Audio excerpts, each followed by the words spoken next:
I woke this morning feeling like I barely slept. I'd tossed and turned all night, dreaming of situations in years past, things that set my heart to beating fast, and my mind to circling negative thoughts.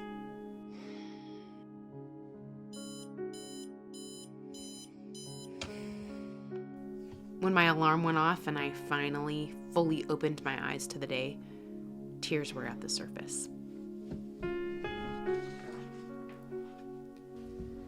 Sometimes I get lost in the maze of self-doubt, self-incrimination, and the actual places where I've been wronged and hurt. It's been a couple of years since I made the choice to remove myself from the situations and people who were unhealthy for me. A couple of years.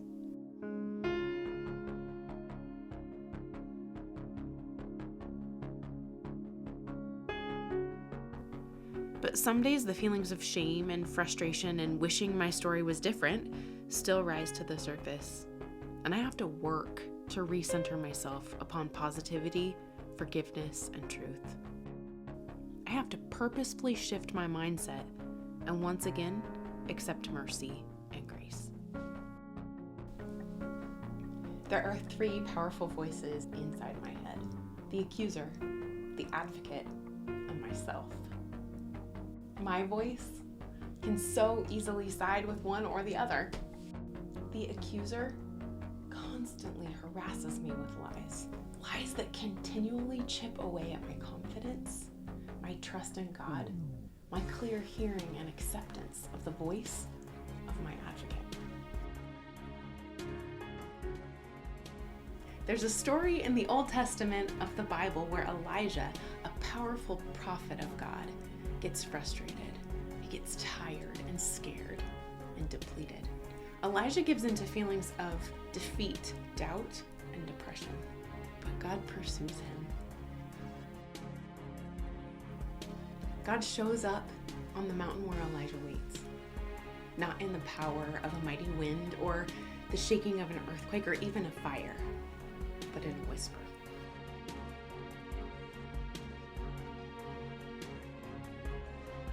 It is so easy to let that whisper, that still, small voice, be drowned out by the noise all around and inside of me.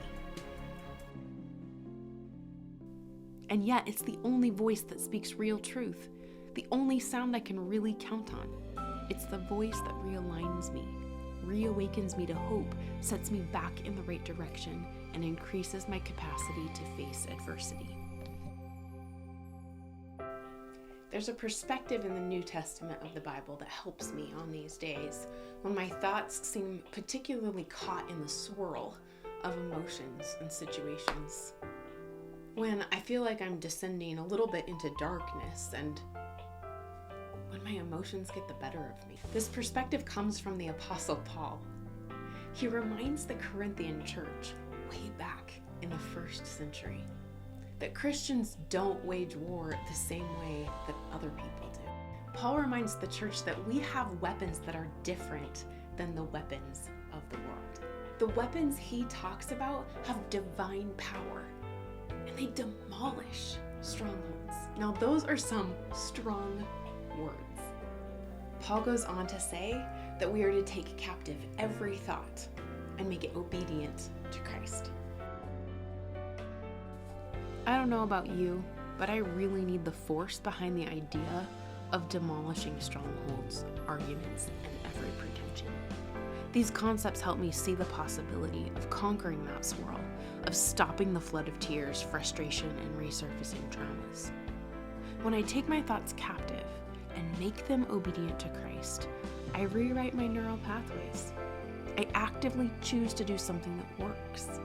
I tap into the power and transformative nature of God. There is truth. I take the time to make it my truth.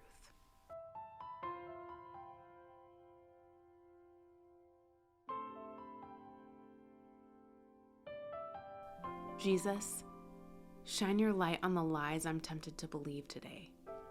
Search my thoughts and emotions. Show me the accusations that would warp my view of myself and distort my trust in you.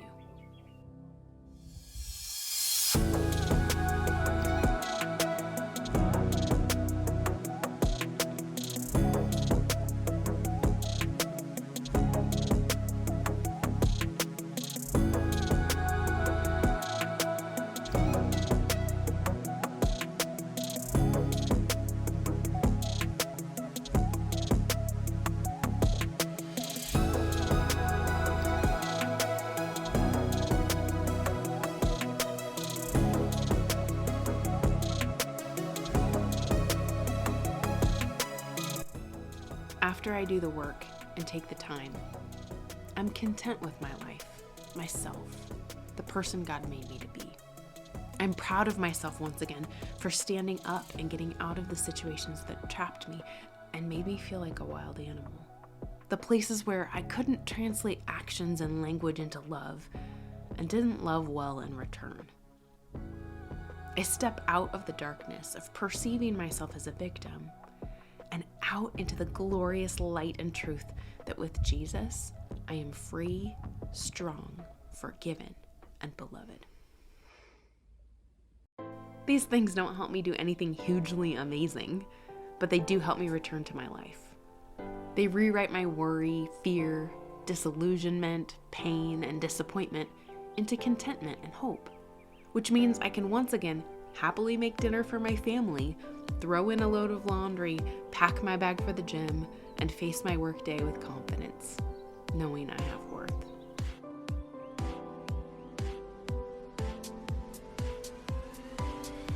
I'll have to return to them tomorrow, and the day after that, and the day after that. But they work.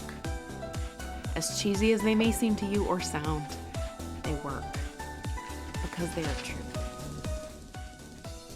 I'm forgiven. I'm made by God and loved by God and kept by God. I am His child, His beloved, and I am powerful.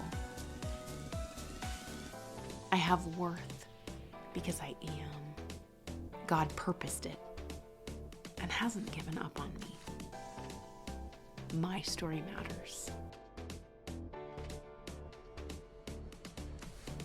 And so does yours.